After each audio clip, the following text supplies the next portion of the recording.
Hello guys, welcome to my channel डाइकेनिया learning. तो जैसा कि हम लोग जान रहे हैं कि इस चैनल पे कुछ दिनों से लगातार D2D से रिलेटेड वीडियो मैं ला रहा हूँ। तो उसी सीरीज़ को आगे बढ़ाते हुए आज हम लोग एक्सप्लेन किए हैं एक चैप्टर जो ऑर्गेनिक का है, हेलो अल्किन हेलो अरीन। तो मैंने अपने तरफ से पूरा कोशिश किया है कि इस चैप्टर को जितना हो सके ईजी बनाऊँ। आगे आप लोग पे जब आप लोग पढ़िएगा तो आप लोग देखिए, और मैं उम्मीद करता हूँ कि आप लोग वीडियो को पूरा देखिएगा ताकि आप लोग को भी सब कुछ समझ में आ जाए। कुछ भी मिस मत कीजिएगा क्योंकि टाइम बहुत ही कम है। मैंने बहुत ही अच्छा वीडियो बनाने का कोशिश किया अपने तरफ से। बस आप लोग पूरा वीडियो देखिए और उसके बाद अगर कोई भी कमी रह गई है तो मुझे बताइए कमेंट में। हालांकि मैंने सब कुछ वीडियो में डाल दिया है।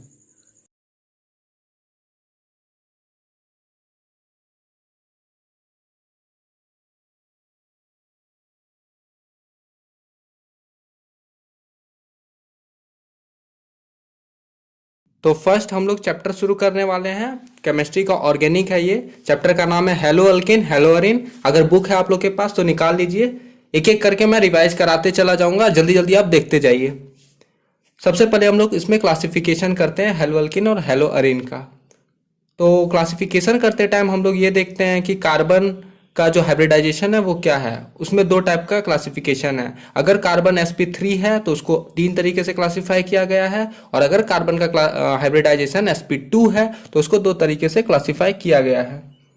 अगर कार्बन का हाइब्रिडाइजेशन sp3 है तो उसमें तीन क्लासिफिकेशन है।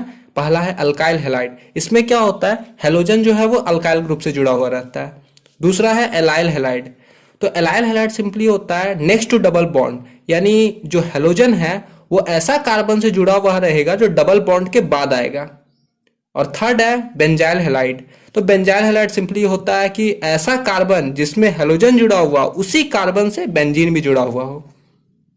अब नेक्स्ट है sp2 कार्बन के साथ जो भी है तो उसके साथ दो क्लासिफिकेशन होता है, एक विनाइल हैलाइड और एक होता है एराइल हैलाइड। तो विनाइल हैलाइड ऐसा होता है जिस कार्बन के सामने में डबल बॉन्ड हो और उसी कार्बन से हेलोजन जुड़ा हुआ हो। और फाइनली एराइल हैलाइड। तो एराइल हैलाइड होता है कि एराइल ग्रुप में कोई भी हेलोजन जुड़ा हुआ है। एराइल मतलब बेंजीन रिंग में हेलोजन जुड़ा हुआ हो।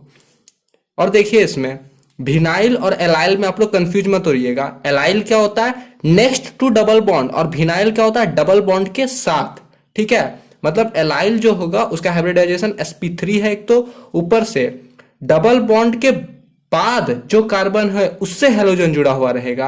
और विनाइल में क्या होगा, डबल बॉन्ड के साथ जो कार्बन है उससे हेलोजन जुड़ा हुआ रहेगा। अब हम लोग को नेक्स्ट क्या पढ़ना है, हम लोग को नोमेनक्लेचर के बारे में पढ़ना है। पर मैं वो आप पे छोड़ता हूँ, वो बहुत ईजी आप लोग कर लीजिएगा। हम यहाँ सीधे आते हैं प्रिपरेशन में। तो प्रिपरेशन में सबसे पहला प्रोसेस है अल्कोहल के साथ कैसे हेलो अल्केन या हेलो अरेन का प्रिपरेशन होता है। तो सबसे पहला मेथड है अल्कोहल में ग्रुप्स प्रोसेस। तो ग्रुप्स प्रोसेस में क्या होता है, अल्कोहल HX के साथ रिएक्ट करता है एनहाइड्रस ZnCl2 का प्रेजेंस में। ठीक है, तो बनता है HX और वाटर। आप लोग याद रखिएगा, अगर 1 डिग्री अल्कोहल और 2 डिग्री अल्कोहल है तभी ये चाहिए anhydrous ZnCl2 as a catalyst. पर अगर 3 डिग्री है तो कोई जरूरत नहीं है, हम लोग सीधा अगर हिला देते हैं तो रिएक्शन हो जाता है। और रिएक्शन हो गया, इसका प्रमाण होता है उसमें टर्बिडिटी आ जाता है, मतलब वो धुंधला टाइप का हो जाता है।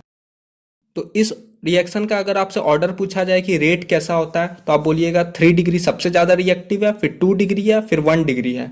और यहाँ पे HX जो है अगर उसका पूछा जाए आपसे कि कौन ज़्यादा रिएक्टिव होगा तो आप बोलिएगा जो HI है वो ज़्यादा रिएक्टिव होगा, उसके बाद HBr होगा, उसके बाद HCl होगा। मतलब ऊपर से नीचे तक ये जाएगा, जो बड़ा है वो ज़्यादा रिएक्टिव शो करेगा।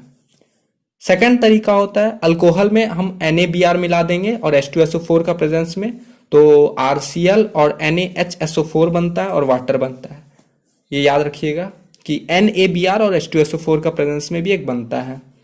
तीसरा तरीका याद रखिएगा, तीसरा और चौथा दोनों सिमिलर टाइप का है। पहला है कि अल्कोहल में PCl3 मिलाएं और दूसरा है अल्कोहल में PCl5 मिलाएं। तो देखिए दोनों एक ही तरीका, एक ही टाइप का आंसर आता है। अल्कोहल में जब हम लोग PCl3 मिलाते हैं तो क्या होता है, बनता है ये अल्काइल हैलाइड तो बन गया, RX तो बन गया। RCl तो बन गया, और उसके साथ अगर PCl3 मिलाए तो बनेगा S3PO3। क्या बनेगा? S3PO3। और अगर PCl5 मिलाए तो बनेगा PCl3 प्लस HCl। ठीक है, POCl3 प्लस HCl।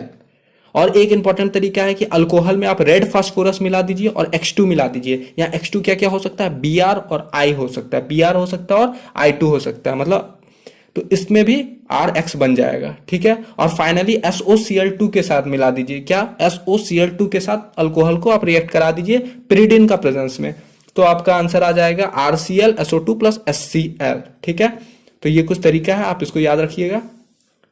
सिंपली आप याद रखिएगा पहला ग्रुप्स प्रोसेस, आप मत भूलिएगा, ग्रुप्स प्रोसेस आप रट लीजिए अभी ये। दूसरा PCl3 PCl5 में डिफरेंस क्या आप याद रखिएगा कि PCl3 में क्या बनता है? S3PO3, और PCl5 में क्या बनता है? POCl3। और एक रेड फास्फोरस वाला याद रखिएगा, रेड फास्फोरस और X2 के प्रेजेंस में जब करते हैं, और यहाँ X होता क्या क्या? Br और I होता है, ये याद रखिएगा। और SOCl2 याद रखिएगा, और उसमें पिरिडिन देते हैं। इतना आप याद रखिएगा, ये हो जाएगा क्लियर। अब हाइड्रोकार्बन से हम लोग किस तरह से बनाएंगे हेलो अल्किन, तो उसके लिए एक है फ्री रेडिकल हेलोजिनेशन। इसमें हम लोग क्या करते हैं कि हाइड्रोकार्बन का चेन रहता है, उसमें हम लोग क्लोरीन दे देते हैं यूवी लाइट का प्रेजेंस में। तो एक हम लोग का 1 डिग्री में कार्बन में क्लोरीन जुड़ता है, और एक 2 डिग्री कार्बन में क्लोरीन जाके जुड़ जाता है। उसके बाद एक इंपॉर्टेंट प्रोसेस आप लोग याद रखिएगा, टॉलिन से हम लोग कैसे बनाते हैं। टॉलिन आप लोग को पता होना चाहिए, बेंजीन रिंग में जब CH3 जुड़ता है उसको टॉलिन बोलते हैं, आप इसका नाम भी याद रखिएगा। तो टॉलिन में जब हम लोग X2 देते हैं, X2 आप समझ रहे हैं हेलोजन ग्रुप, और आयरन और डार्क का प्रेजेंस में, क्या? टॉलिन प्लस X2। ठीक है, आयरन और डार्क का प्रेजेंस में, डार्क यानी क्या बोल रहे हैं? लाइट नहीं होना चाहिए, तो हम लोग का ऑर्थो हेलोटॉलिन बनता है या फिर पारा हेलोटॉलिन बनता है। क्या बनता है? ऑर्थो या पैरा हेलोटॉलिन।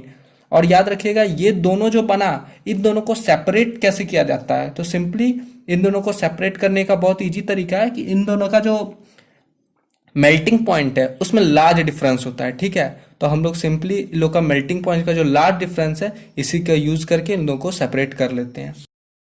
नेक्स्ट इंपॉर्टेंट रिएक्शन है सैंडमेयर रिएक्शन। तो सैंडमेयर रिएक्शन में आप लोग सिंपली ये याद रखिएगा कि इसमें डाइजोनियम सॉल्ट से Cu2X2 जुड़ता है। क्या जुड़ता है? Cu2X2। और यहाँ X याद रखिएगा, सब कुछ नहीं होता है, क्लोरीन और ब्रोमीन सिर्फ यही दो होता है।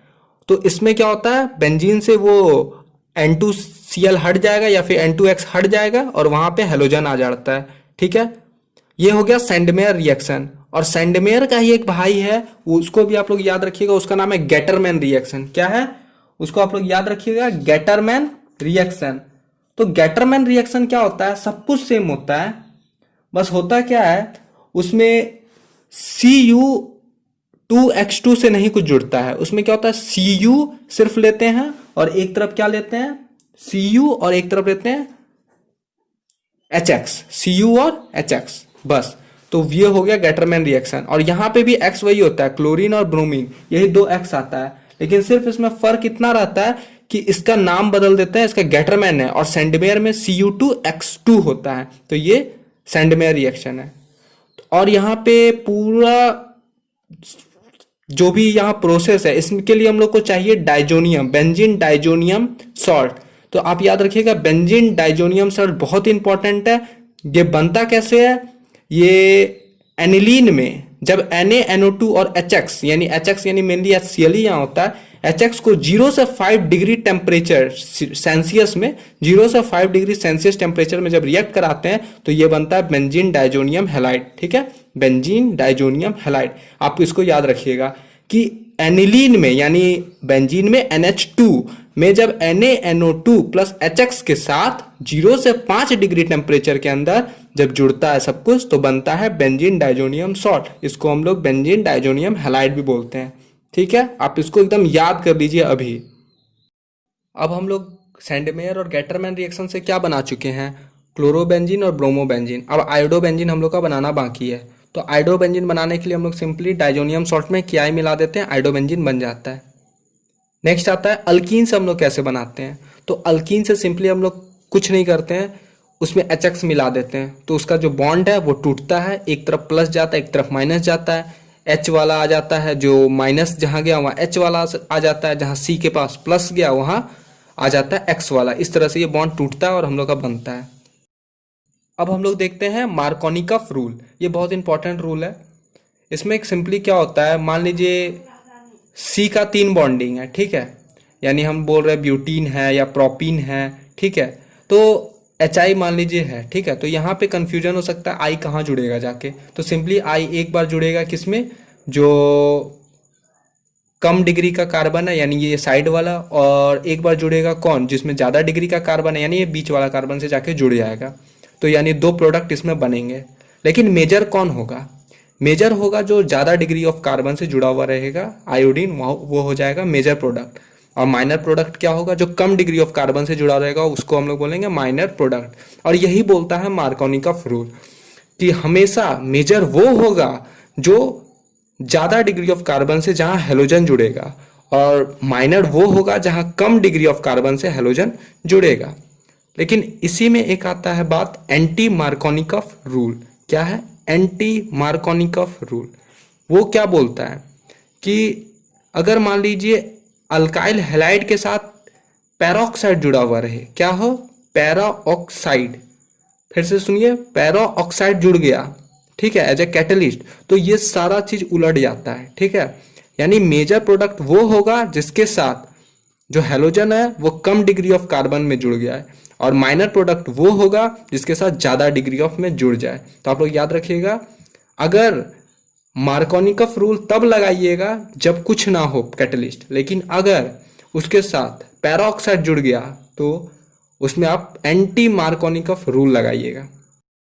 अब नेक्स्ट एक रिएक्शन है, आप लोग याद रखिएगा कि प्रोपीन में ही या डबल बॉन्ड में ही, ठीक है, अगर Br2 CCl4 के प्रेजेंस में होता है तो Br2 दोनों में जाके जुड़ता है, यानी एक CH2 पूरा बॉन्ड टूट गया, एक तरफ इधर Br2 जुड़ा, एक तरफ इधर Br2 जुड़ा। और ये बहुत ही इंपॉर्टेंट है, क्योंकि अगर डबल बॉन्ड है ना, अगर मान लीजिए कहीं भी डबल बॉन्ड है तो इसका टेस्ट करने में भी यूज आता है। तो अगर मान लीजिए क्वेश्चन इससे डायरेक्ट ना पूछ के अगर ऐसा भी पूछा जा सकता है कि डबल बॉन्ड का टेस्ट करने में हम लोग क्या देंगे, तो क्या देना है, Br2 और CCl4, और इससे कौन सा गैस इमिट होता है, इससे ब्राउन कलर का गैस इमिट होता है। किस कलर का, ब्राउन कलर का। तो आप लोग एज अ टेस्ट इसको याद रखिएगा कि डबल बॉन्ड का टेस्ट करने में हम लोग Br2 और CCl4 का यूज करते हैं, और इसमें होता क्या है, Br2 इधर भी जुड़ता है उधर भी जुड़ता है, आप लोग याद रखिएगा। नेक्स्ट मेथड है हेलोजन एक्सचेंज मेथड। तो इसमें 2 इंपॉर्टेंट नेम रिएक्शन आप लोग सीधा सीधी याद कर लीजिए, एक होता है फिनक्लिस्टन और एक होता है स्वाज रिएक्शन। पहला क्या, फिनक्लिस्टन, और दूसरा है स्वाज रिएक्शन। तो फिनक्लिस्टन रिएक्शन में हम लोग क्या करते हैं, आरएक्स को NaI के साथ दे देते हैं एसीटोन का प्रेजेंस में। फिर से सुनिए, आरएक्स को NaI के साथ दे देते हैं एसीटोन का प्रेजेंस में। तो क्या होता है, आई जो है वो एक्स के जगह ले लेता है, यानी RI बनता है और NaX बनता है। और इसमें याद रखिएगा हमेशा ये RI ही बनेगा, हमेशा। मतलब फिडिल क्राफ्ट होने के लिए कोई भी RX आप ले लीजिए, लेकिन NaI लेना जरूरी है, और इसमें हमेशा RI ही बनेगा। और सेकेंड होता है स्वाज रिएक्शन। तो स्वाज रिएक्शन कुछ नहीं, हम लोग हमेशा क्या बनाते हैं, इसमें फ्लोरीन बनाते हैं। क्या बनाते हैं, फ्लोरीन बनाते हैं। इसमें आप कोई भी ले लीजिए, AgF ले लीजिए, Hg2F2 ले लीजिए, COF2 ले लीजिए, SbF3 ले लीजिए, उसके साथ आप लोग CH3Br को जोड़िए तो F बनेगा और AgBr होगा। तो इसको याद रखने का सिंपल तरीका है कि जितना भी AgF, AgF2, ये अगर आपको लग रहा है कि हेलोजन एक्सचेंज हुआ है, दोनों तरफ हेलोजन था एक्सचेंज हो गया तो हो रहा है, और AgF, AgF2, COF2, ये स्वाज का बात है। और NaI और एसीटोन जहां टिक गया आपको इसको लिखना है फिनक्लिस्टन रिएक्शन। आप लोग इसको याद रखिएगा क्योंकि ये नेम रिएक्शन है। अब आगे हम लोग को पढ़ना है मेल्टिंग पॉइंट और बॉइलिंग पॉइंट, कैसे कैसे एल्काइल हैलाइड का घटता है, कैसे कैसे बढ़ता है। तो सिंपली मैं कुछ ट्रेंड बता दे रहा हूँ, अब जल्दी जल्दी आप याद कर लीजिएगा, ठीक है। तो बॉइलिंग पॉइंट देखिए, अगर साइज बढ़ता जा रहा है, ठीक है, हेलोजन जो जुड़ा हुआ है उस ग्रुप में उसका साइज बढ़ता जा रहा है तो बॉइलिंग पॉइंट बढ़ जाएगा, ठीक है। अगर ब्रांचिंग बहुत ज़्यादा है उसमें तो उसका बॉइलिंग का पॉइंट घट जाएगा। अगर नंबर ऑफ हेलोजन ज़्यादा है, मान लीजिए एक में 1 क्लोरीन है, एक में 2 क्लोरीन है, एक में 3 क्लोरीन है, तो नंबर ऑफ हेलोजन जिसका ज़्यादा उसका ज़्यादा होगा बॉइलिंग पॉइंट। और कार्बन जिसका ज़्यादा है, मतलब जो ज़्यादा बड़ा लंबा लंबा दिखेगा आपको कार्बन, बहुत 10-12 कार्बन है, किसी में 3 कार्बन है, तो जो 12 कार्बन वाला होगा उसका बॉइलिंग पॉइंट ज़्यादा होगा। तो सिंपली 3-4 ट्रेंड आप याद रखिएगा। यहाँ पे एक क्वेश्चन बहुत ही इंपॉर्टेंट है एनसीईआरटी से, आप लोग के पास है तो आप लोग पेज नंबर 20 निकाल लीजिए, 291 निकाल लीजिए। यहाँ दिख रहा होगा 3 गो है, एक होता है क्लोरीन ऑर्थो के जगह पे, क्लोरोबेंजीन से एक क्लोरीन ऑर्थो के जगह पे है, एक पारा के जगह पे है, एक मेटा के जगह पे है। तो इसमें आप याद रखिएगा इसका जो मेल्टिंग पॉइंट है इसका ट्रेंड बड़ा डिफर करता है। इसका जो मेल्टिंग पॉइंट का ट्रेंड ऐसा है कि पारा वाला का सबसे ज्यादा मेल्टिंग पॉइंट होता है, फिर ऑर्थो वाला का होता है, फिर मेटा वाला का होता है। तो पारा ऑर्थो मेटा आप याद रखिएगा। और यहाँ पारा का इसीलिए ज्यादा होता है क्योंकि पारा जो रहता है वो symmetry iso due to symmetricity of p isomer, ठीक है, वो सिमेट्रिसिटी शो करता है पारा, इसीलिए उसका सबसे ज्यादा क्या होता है, मेल्टिंग पॉइंट होता है। अब आगे में एक टेबल है, लेकिन आप इस टेबल को अभी छोड़ दीजिए। ये टेबल क्या होगा ना, आगे जैसे जैसे आप लोग पढ़ेंगे ना ये टेबल रिपीट होगा, तो आप लोग समझ जाइएगा हम क्यों बोल रहे हैं इसको छोड़ देने। ठीक है, आप लोग अब सीधा आ जाइए SN2 रिएक्शन और SN1 रिएक्शन में। किसमें? SN2 रिएक्शन और SN1 रिएक्शन। देखिए नाम के उलट, SN2 जो होता है वो 1 स्टेप रिएक्शन होता है और SN1 क्या होता है, 2 स्टेप रिएक्शन होता है।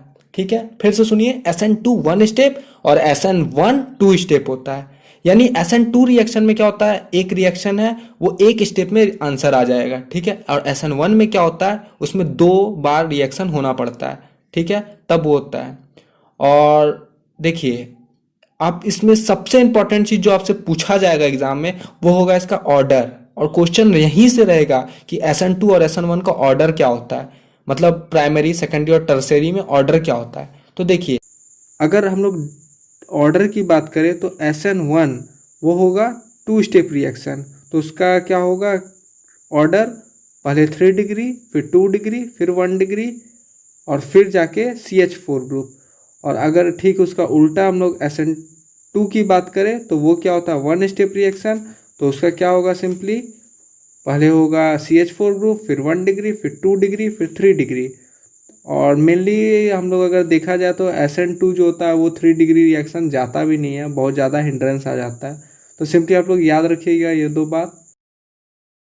नेक्स्ट चीज क्या पढ़ना है हम लोग को, ग्रिग्नार्ड रिएजेंट। आप लोग ये याद रखिएगा ग्रिग्नार्ड रिएजेंट कैसे बनाया जाता है। तो देखिए हम लोग सिंपली कोई अल्काइल हैलाइड ले लेते हैं, कोई भी अल्काइल हैलाइड ले लेते हैं, उसमें Mg यानी मैग्नीशियम और ड्राई ईथर के साथ उसको रिएक्ट करा देते हैं। तो क्या होता है, एक तरफ R का कंपोनेंट बचता है और Mg जो है बीच में आ जाता है और साइड में X आ जाता है। तो याद रखिएगा RMgX, इसी को हम लोग क्या बोलते हैं, ग्रिग्नार्ड रिएजेंट। आप याद रखिएगा, फिर से बता रहा हूं, ग्रिग्नार्ड रिएजेंट RMgX।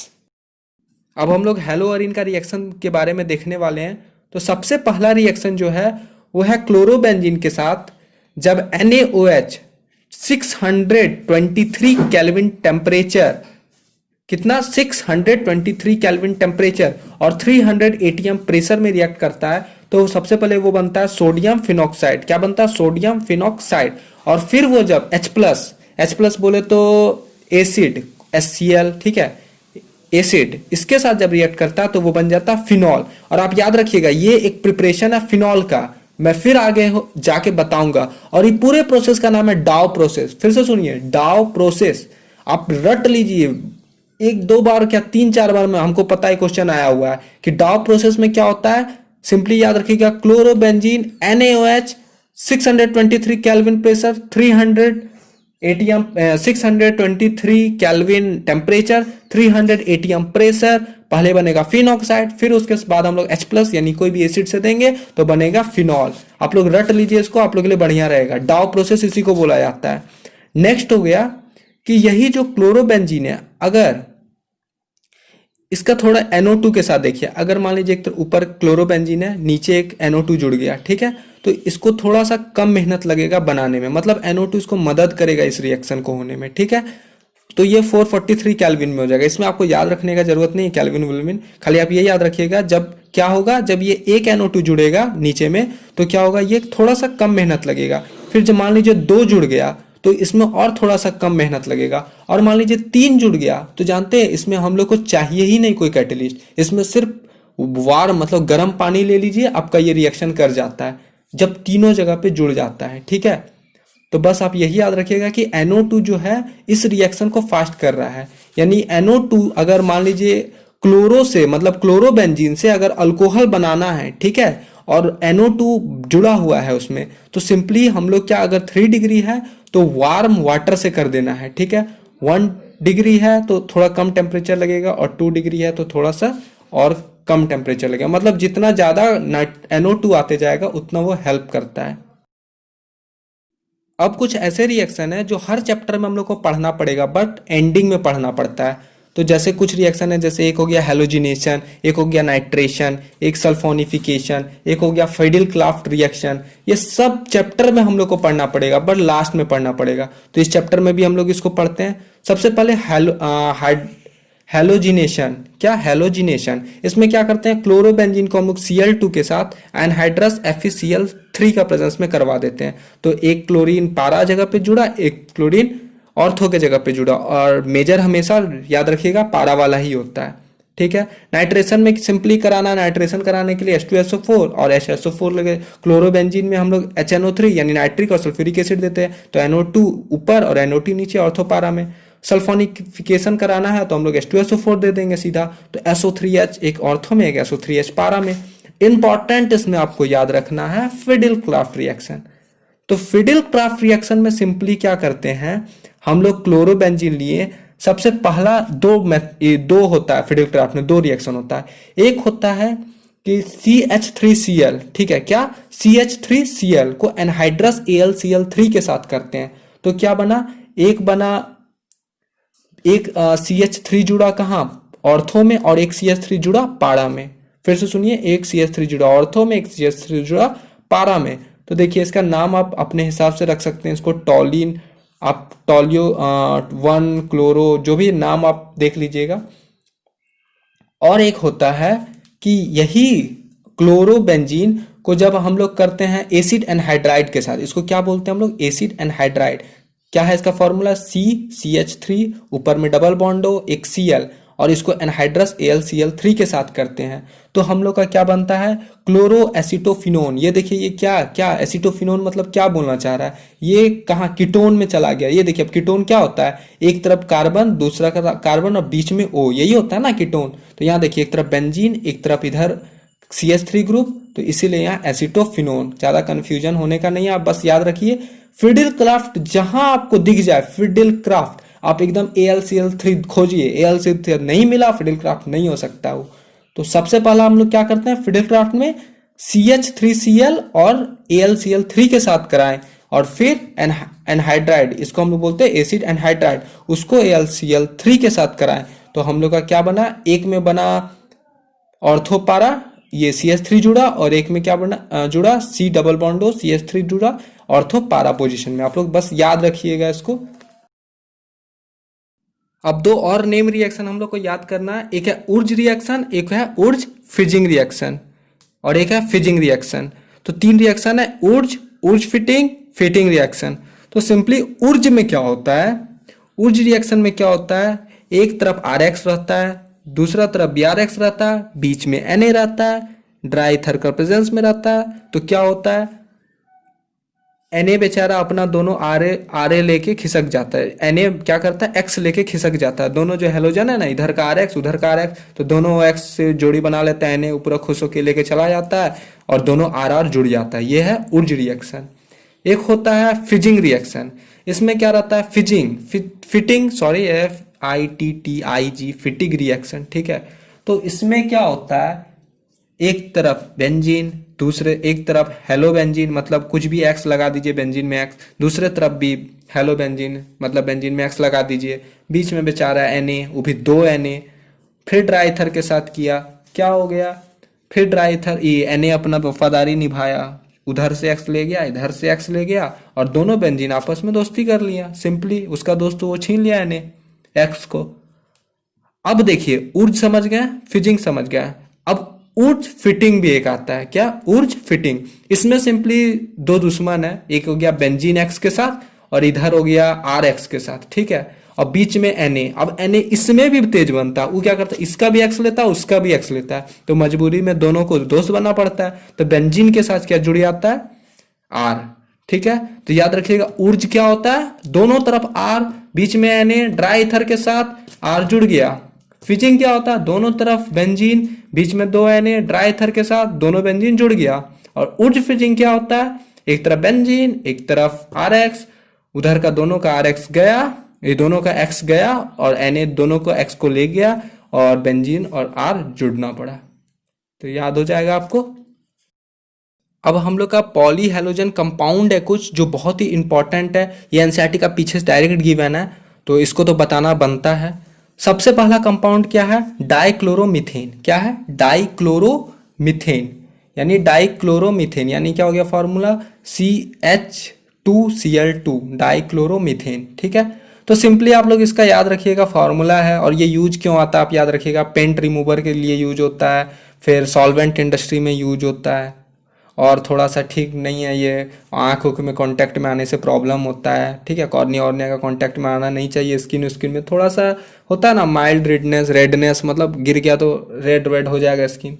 ठीक है, फिर आता है क्लोरोफॉर्म। क्लोरोफॉर्म का फॉर्मूला याद रखिएगा, बहुत इंपॉर्टेंट है, CHCl3, इसको बोलेंगे ट्राई क्लोरोमीथेन। अभी हम लोग क्या पढ़े, डाइक्लोरो, CH2Cl2, इसके बाद है ट्राई क्लोरोमीथेन यानी CHCl3। इसको हम लोग क्या बोलते हैं, इसको हम लोग बोलते हैं क्लोरोफॉर्म। और आप लोग को पता होगा क्लोरोफॉर्म, जैसे आपका दिमाग में आया होगा, आप एक चीज तो आप घूम ही गया होगा कि पहले जो सर्जरी होता था तो एनेस्थेसिया देने में क्लोरोफॉर्म का यूज किया जाता था, पर अभी नहीं दिया जाता है इसका यूज, अभी हम लोग नहीं करते हैं। इसका रीजन सिंपल है कि पहले जो था कर लेते थे, लेकिन अब अगर मान लीजिए गलती से थोड़ा ज़्यादा अगर क्लोरोफॉर्म का डोज पड़ जाता था तो पेशेंट राम नाम सत्य हो जाता था पेशेंट का, इसीलिए अब नहीं करते हम लोग इसको एनेस्थेसिया में यूज़। और ये सिंपली सॉल्वेंट इंडस्ट्री में ये भी यूज किया जाता है, रबड़ का सिंथेसिस किया जाता है। ठीक है, इससे।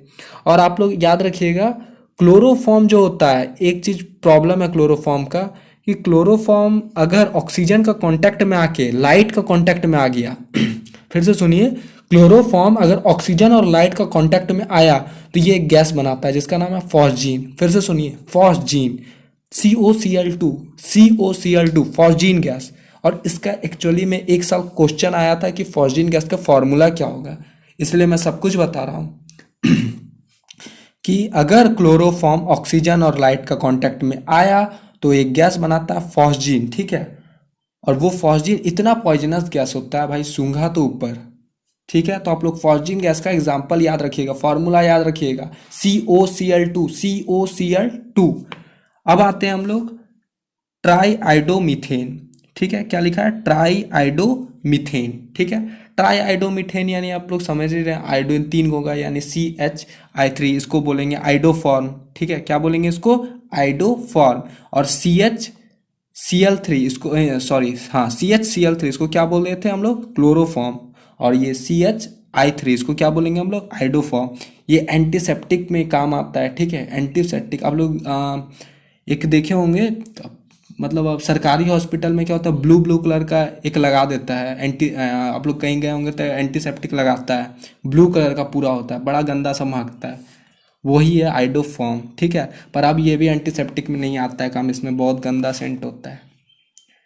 और ये जितना भी आयोडीन से रिलेटेड चीज़ है सब कुछ मेडिकल इंडस्ट्री में काम आता ही, आप लोगों को पता होगा। नेक्स्ट है हम लोग का टेट्राक्लोरोमीथेन या CCl4 जिसको बोलेंगे। ठीक है, इसमें एच कुछ नहीं होता, सब कुछ CCl4। तो देखिए CCl4 एक याद, जैसे आप CCl4 नाम आए आपके दिमाग में, फायर एक्सटिंग्यूशर याद रख लिए, फायर एक्सटिंग्यूशर। ठीक है, और उसके बाद ये जितना भी चीज़ है ये सब ओजोन लेयर को डिप्लीट करने में एकदम हेल्पफुल है। ठीक है, सब ओजोन लेयर को डिप्लीट करता है, जितना भी है ये सब चीज़, ये आप याद रखिएगा। और उसके बाद आँख उख में सब में प्रॉब्लम होता है, सॉल्वेंट इंडस्ट्री में लगभग सब यूज होता है, सिर्फ आयोडीन को छोड़ के। ठीक है, आयोडीन वाला चीज़ नहीं, आइडोफॉर्म नहीं, डाइक्लोरो चाहे हो गया, ट्राइक्लोरोमीथेन हो गया, अब मीथेन हो गया, सब कुछ क्या होता है सॉल्वेंट इंडस्ट्री में यूज किया जाता है। नेक्स्ट कंपाउंड है फेरोन्स। तो फेरोन सिंपली क्या होता है, कार्बन में 2 Cl2 लगा दीजिए, 4 बॉन्ड होता है ना कार्बन का, 2 Cl2 लगा दीजिए, 2 F2 लगा दीजिए, इसको बोलते हैं फेरोन्स। कुछ नहीं, आप इसको बनाने का सिंपल रिएक्शन है जिसको हम लोग स्वाज रिएक्शन इसको बनाता है, स्वाज रिएक्शन से ये बनता है। आप इसको याद करते टाइम ये याद रखिएगा, जहाँ फेरोन्स आए आप ओजोन लेयर को डिप्लीट करवाइएगा, ये ओजोन लेयर को मेनली डिप्लीट करता है। ठीक है, उसके बाद ये एंटी रेफ्रिजरेंट, जो रेफ्रिजरेंट का जो है मटेरियल वो सब कुछ होता है, ठीक है। Air conditioning purpose, refrigeration purpose, सब कुछ में यूज होता है फेरोन्स, ठीक है। अब लास्ट है DDT। आप तो इसका नाम आज तक तो आया नहीं है, फिर भी आप रट लीजिए। PP dichloro diphenyl trichloro ethane. फिर PP यानी para para dichloro diphenyl trichloro ethane. आप इसका मैं दे रहा हूँ, ये क्या बोलते हैं इसका स्ट्रक्चर। देखिए मैं तो याद कर लिया था, हो जाता है। देखिए क्लोरीन 3 गो भाई यहाँ पे ऊपर नीचे राइट, और देखिए जो पॉइंट पॉइंट दिख रहा है ना, जहाँ आपको कट रहा है, यहाँ कार्बन कार्बन है, ऐसा नहीं कि कुछ नहीं समझिएगा, ठीक है।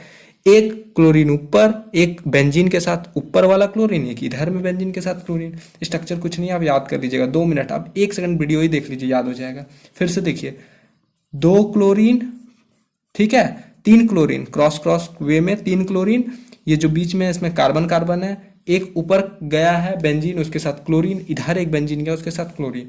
हो सकता है स्ट्रक्चर ही दे दे, पागल हो गया तो क्या करिएगा एग्जामिनर। नेक्स्ट है DDT क्यों यूज किया जाता है। देखिए DDT क्या था, DDT एक तरह का ये था, इंसेक्टिसाइड था, यूज किया जाता था पहले, लेकिन प्रॉब्लम इसके साथ क्या, नॉन बायोडिग्रेडेबल है, मतलब ये गलता, नॉन बायोडिग्रेडेबल समझ रहे हैं, गलता ही नहीं है, ठीक है। तो अब इसको यूज करने से प्रॉब्लम यही आने लगा, और एक और प्रॉब्लम आने लगा कि जितने भी जो थे ना इंसेक्ट, वो इन लोग के प्रति रेजिस्टेंट हो गया, मतलब उसको कुछ होता ही नहीं था अब इससे, तो इसलिए अब ये बैन हो गया है, ठीक है। अब ये DDT यूज नहीं होता है एज इंसेक्टिसाइड, लेकिन पता नहीं एग्जामिनर को बहुत प्यार है इस क्वेश्चन से, लगभग साल इसको दे दिया है, तो आप लोग याद कर लीजिएगा DDT का थोड़ा सा फॉर्मूला, थोड़ा सा स्ट्रक्चर और क्यों यूज किया जाता है। देखो वीडियो यहाँ पे खत्म हो गया है, ठीक है, लेकिन 2 क्वेश्चन है, मतलब NCERT जब आप बुक बनाइएगा, खैर आप लोग तो है नहीं 12 से, जो है 12 से वो बनाए होंगे, तो 2 एक्सटर्नल 2 क्वेश्चन है जो बहुत ही इंपॉर्टेंट है, उसको आप लोग याद रखिएगा। सबसे पहला बात कि अगर मान लीजिए एल्काइल हैलाइड एक्वस KOH के साथ रिएक्ट करता है, एल्काइल हैलाइड अगर एक्वस KOH के साथ रिएक्ट करता है, यानी एक्वस KOH यानी वाटरी जो होगा एक्वस KOH, तो क्या बनता है, अल्कोहल बनता है। लेकिन अगर अल्कोहलिक KOH के साथ एल्काइल हैलाइड बनता है तो वो क्या बनता है, अल्कीन बन जाता है। क्या बनता है, अल्कीन बन जाता है। देखिए 2 रिएक्शन है, समझिए, एक्वस KOH के साथ करेगा तो अल्कोहल बनेगा, और अल्कोहलिक KOH के साथ करेगा तो अल्कीन बनेगा। आपको इसको याद रखना है हर हालत में। और एक क्वेश्चन इंपॉर्टेंट है NCERT का, उसको भी आप रटिए इस चैप्टर से, कि देखिए हेलो अल्केन जब KCN के साथ रिएक्ट करेगा, यानी पोटासियम साइनाइड, तो उसका मेन प्रोडक्ट क्या बनेगा, साइनाइड। क्या बनेगा, साइनाइड उसका मेन प्रोडक्ट बनेगा। लेकिन वही अगर AgCN के साथ यानी सिल्वर और साइनाइड के साथ रिएक्ट किया तो उसका मेन प्रोडक्ट क्या बनेगा, आइसोसाइनाइड बनेगा। क्या बनेगा, फिर से आइसोसाइनाइड। और साइनाइड और आइसोसाइनाइड का फॉर्मूला तो देख लिए, तो याद रखिएगा KCN के साथ साइनाइड और AgCN के साथ आइसोसाइनाइड। और मैं इस 2 क्वेश्चन को इसीलिए बताया लास्ट में, मुझे याद आया तो, क्योंकि ये क्वेश्चन मैं देख चुका हूं, आया है, ठीक है। आप लोग याद रखिएगा, एक एक्वस अल्कोहलिक, एक्वस के साथ क्या बना, एक्वस के साथ बना अपना अल्कोहल, और अल्कोहलिक के साथ क्या बन गया, अल्कोहलिक के साथ डबल बॉन्ड लगा, और KCN के साथ साइनाइड मेन प्रोडक्ट और AgCN के साथ आइसोसाइनाइड मेन प्रोडक्ट।